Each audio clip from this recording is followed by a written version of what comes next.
Egypt is well known for their pyramids and the pharaohs, but what do you know about their ancient military in the New Kingdom? Welcome. The ancient armies from circa 11th century BC were sustained by the military-oriented state machinery of the New Kingdom. For example, Ahmose I, the founder of the 18th dynasty, reigned 1549–1524 BC, reorganized his band of warriors into a full-fledged standing Egyptian army of the Late Bronze Age. This was a far cry from the Old Kingdom period, 2686–2181 BC, when farmers were seasonally enlisted to fight for their country. By this time, many soldiers were actually drawn from specific warrior castes, which in turn hints at a societal solution for a professional, or at least semi-professional, army. Now of course, beyond just the scope of the manpower, the ruler also had to equip his newly formed pharaoh's army, and that is where the state-run industries entered into the equation. In that regard, the very large number of bronze weapons, like the famed khopesh swords and arrowheads, could only be supplied by an effectively organized military infrastructure. These industries often consisted of interconnected networks of gathering and distribution centers for raw materials, arsenals for weapons manufacturing, dedicated workshops for producing defensive equipment like shields and chariots, and dockyards for crafting ships and boats.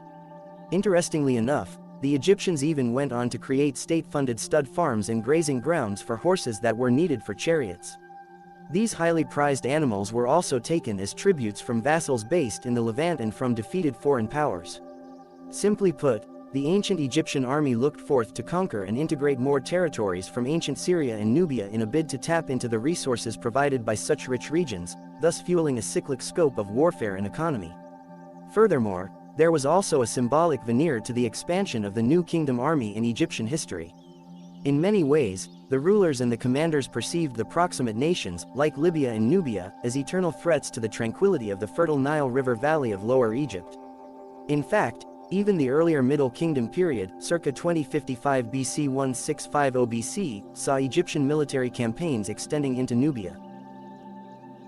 As can be comprehended from the dedicated avenues of the standing ancient Egyptian army of the 15th century BC, the empire took its military force and related strategic scope quite seriously.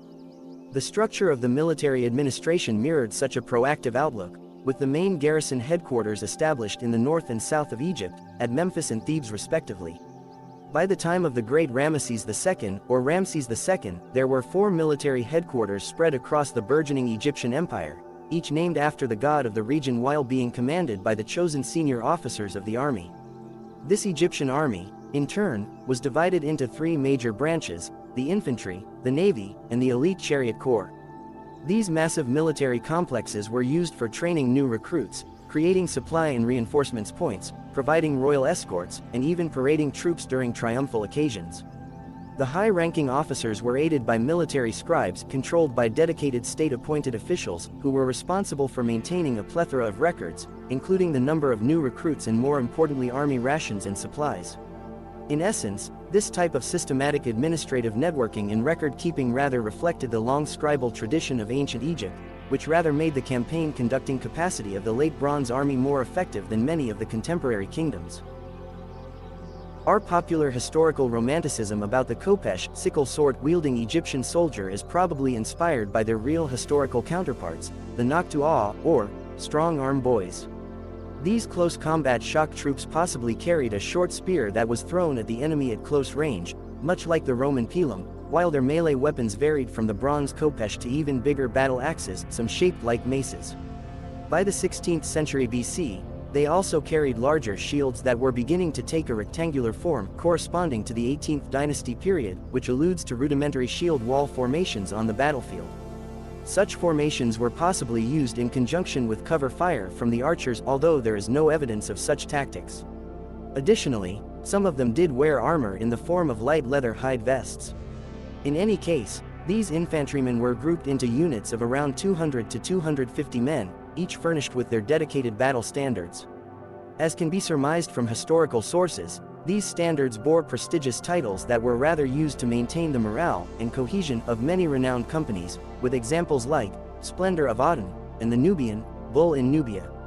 The semi-professional kingdom soldiers were also accompanied by a host of other light infantry divisions. These conscripts were armed with different kinds of weapons, like spears, small axes, and short swords. One such common Egyptian weapon was the short sword design that had a dagger-like shape with a sharp point. The ancient Egyptian infantry mainly comprised archers and melee fighters. The former were either equipped with regular stave bows, possibly for the conscripts, or better composite bows handled by the regular soldiers. In fact, composite bows were so expensive and in high demand that there were occasions when the Egyptians demanded tributes in the form of the composite bow instead of gold. As for arrows, some of the bronze-tipped specimens, sourced from the plentiful reeds of the Nile, were specifically fletched with 3 feathers to enhance their projectile accuracy. And while many of the archers formed single lines on the battlefield, their shooting tactics differed based on the enemy they were facing. For example, when facing the lightly armored Libyans from the neighboring realms, the Egyptian archers showcased their penchant for unleashing mass volleys that usually caused crippling casualties in the ranks of the foe. However, when the Egyptians tussled with the more heavily armored enemies from the Near East and the Levant, the archers played their supporting role in the encounters.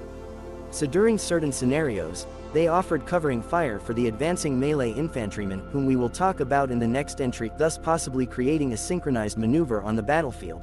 If you enjoy these videos, please consider subscribing if you are not yet, as it really helps out this channel. Interestingly enough, much like the later-day Roman legionaries, the ordinary soldier of the ancient Egyptian army was possibly motivated by the allure of wealth and social progression.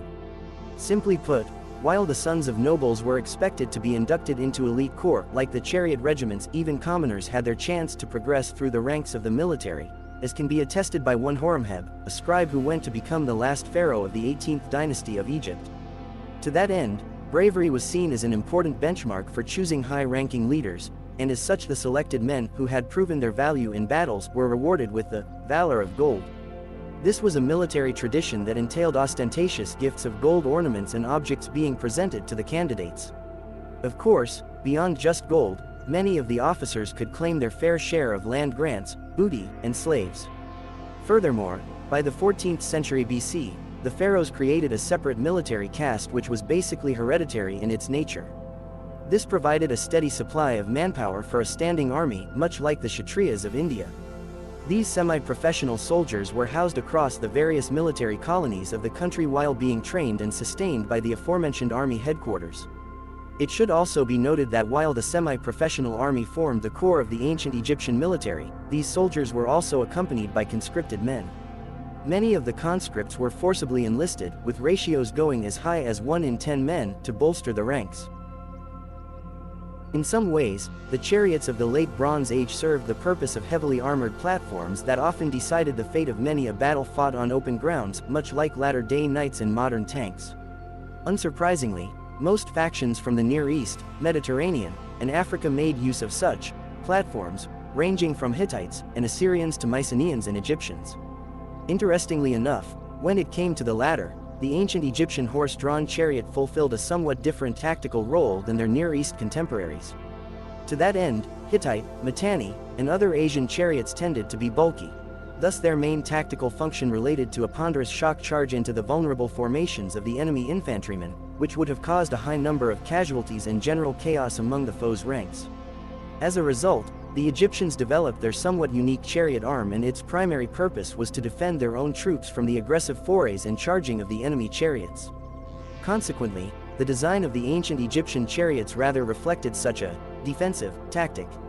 As a result, these platforms, drawn by 2 horses, tended to be lithe and light-weighted than their heavier Near Eastern counterparts. In essence, the Egyptian chariots were designed to react based on their better maneuverability and speed, and thus proved to be more flexible when it came to variant battlefield roles, including even scouting ahead. Furthermore, the sturdy frame that complemented the overall pliable design came in handy when navigating through the rough terrains of Egypt and Canaan. This in turn made them effective in deserts and hilly areas, thus alluding to the increasingly tactical nature of ancient Egyptian warfare. As for the chariot riders of Egyptian history, they mostly comprised the highly trained nobility of the army, including the Egyptian king and his household. These elite warriors, armed with bow and arrow, were often superbly draped in full-body armor, made of meticulously arranged metallic scale armor. Now, given the trend of historical evolution and influence of neighboring military equipment and tactics, over time the Egyptians began to provide better and heavier armor to their chariot troops, which in turn led to the adoption of hefty 6-spoked wheels. However, the overall frame of the ancient Egyptian chariot continued to be nimble, and that allowed their horse-drawn war machines to maneuver effectively inside enemy lines, with zigzag movements and surprise turns. It should also be noted that the Egyptians employed a special class of infantry known as the chariot runners who had multi-role capabilities on the battlefield.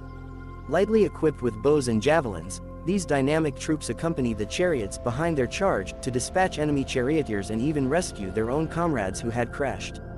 Moreover, they were also expected to receive and absorb the charging momentum of the enemy chariots with their loose formations and potent projectiles. Military history of other ancient empires, Egyptians also had their fair share of mercenaries and auxiliary troops who came from different parts of Africa and Asia. One of the famous allied troops pertained to the Magi, who were basically Nubian desert scouts of the ancient Egyptian military deployed as an elite paramilitary police force during the New Kingdom period. Similarly, the empire was also known to recruit the remnants of the Shirdan, one of the mysterious sea peoples, as can be surmised from one of the royal guard units of Ramesses II. Beyond such special units, the empire additionally employed auxiliary troops from their vassal states in Syria, Canaan, Nubia, and even Libya. These foreign contingents were bolstered by a motley of warriors with presumably effective martial skills who had been prisoners of war before their re-induction into the army. While not much is known about the dedicated warships of the ancient Egyptians, unlike the later Greeks and Romans, historians have come across credible visual evidence that confirms the importance of the navy in the Egyptian army. For example, the wall details of the Medinet Habu, Ramesses III's mortuary temple, depict how the native Egyptians under the pharaoh were victorious in a naval encounter over the sea peoples. The naval vessels in question here were probably manned by trained marines armed with bows, slings, and even grappling hooks that were used to board the enemy ships and sometimes even topple the ships themselves. In judging by the size and scale of these marine crafts, it can be hypothesized that a standard ancient Egyptian war vessel of the New Kingdom era could possibly carry around 50 crew members, with 20 of them serving as oarsmen and the remaining fulfilling their role as fighters. Thanks for watching.